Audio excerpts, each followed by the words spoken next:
Me gustaría saber qué piensa usted del tiempo que le dedicamos a la televisión, al internet, los dispositivos de comunicación y sobre todo las redes sociales. Estamos claros de que esto se ha convertido en herramienta indispensable en nuestras vidas diarias, pues son realmente útiles en muchas situaciones. Por ejemplo, investigar para un trabajo escolar, promocionar empresas, contactar a personas con las que hace tiempo no convivimos, mandar información y platicar con aquellos amigos que no vemos todos los días. Está claro que las redes sociales son una excelente forma para acercar a aquellos que están lejos de nosotros. Pero, ¿qué pasa con los que están cerca? Es decir, ¿cómo se vive esta transformación en las familias actuales? Como siempre, los invito a escuchar una historia más, donde vemos reflejado el tiempo que le dedicamos a este tipo de tecnología. Si te gusta el contenido del canal, no dejes de compartirlo y de suscribirte.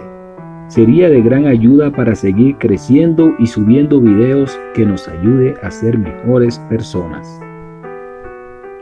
Así se titula esta linda historia. Quiero ser un televisor.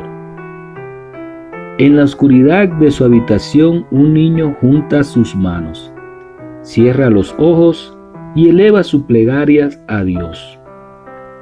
Querido Jesús, yo quisiera que mañana temprano me conviertas en un televisor. Debe ser fantástico.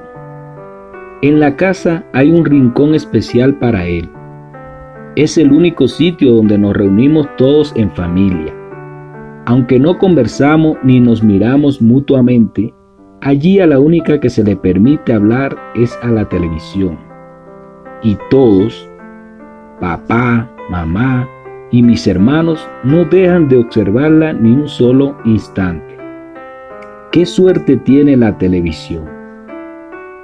En ocasiones, cuando llego del colegio, mi mamá está preparando el almuerzo.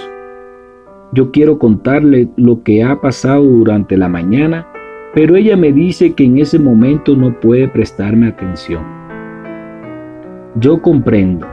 Mientras ella cocina, observa cuidadosamente a dos personas hablando por la televisión, y si yo la interrumpo, se le puede quemar la comida. A veces siento celos de la televisión.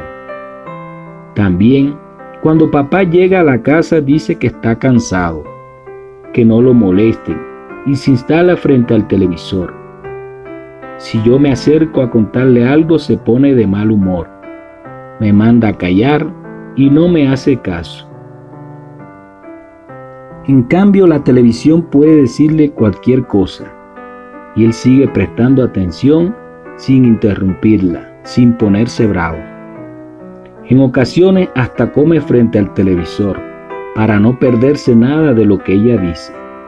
La televisión debe sentirse muy bien.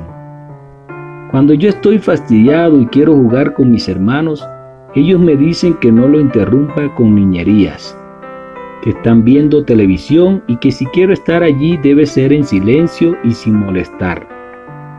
La televisión debe divertirse mucho con mis hermanos. Debe ser maravilloso sentirse el centro de atención de toda la familia. Así que, querido Jesús, mañana en la mañana yo quiero ser un televisor.